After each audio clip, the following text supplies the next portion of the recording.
Hello है नमस्कार जय जगन्नाथ। आज एक सद्यतम रचनाटी आपणक निकट उपस्थापन करने को जाऊँगी। जो रचना माध्यम आपण निज जीवनर किछि निर्णय नेबारे किछि शिक्षा ग्रहण करिपारिबे, जहाँकि आपणकु आपणक जीवन पथरे चलिबा पाई साहाय्यकारी होई पारे। तेणु आसंतु ना उक्त रचना माध्यम आमे किछि शिखिबा को चेष्टा करिबा। जीवन रे काहार निकटरे अधिक प्रेमर भाव को व्यक्त करिबनी।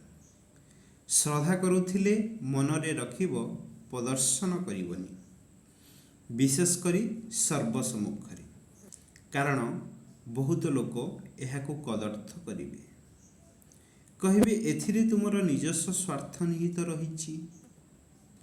एठारे मनर भाव को व्यक्त करिबा भूल नुहि, एठारे मनर भाव को व्यक्त करिबा भूल नुहि, किंतु यह गोटे मनुष्यर चिंताधारा और दृष्टिभंगी उपरे निर्भर करे।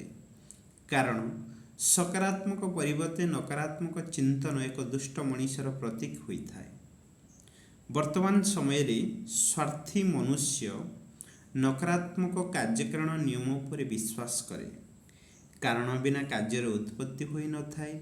एथिरे लोभी मनुष्य निज पाई स्वार्थ पाई विधिबद्ध भाव तैयारी करिथिबा एक नियमटी, जहा सुचिंतित और स्वार्थयुक्त होता है।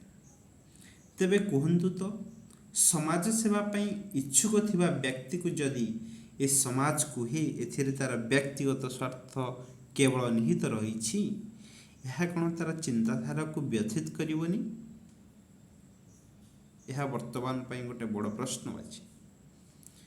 से एक सामाजिक प्राणी समाज द्वारा किपरि बा प्रभावित न हेबो, हेबा मध्य स्वाभाविक। ठीक को ठीक कहिबा कौन भूल, भल को भल कहिबा कौन भूल। वर्तमान समाज रे सत कहिले समाज तुमको भूल बुझे, किंतु मिठा कथा माध्यम रे कंचा मिछ कथा कहूथिबा जन बा लोकों को भारी भल लगे।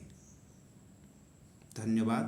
अनुभव चिंतन जदि ए क्षुद्र वाक्यांश गुड़िक आपन को भल लगी थाए, ताहले लाइक शेयर एवं कमेंट करने को भूलिबेनि। धन्यवाद।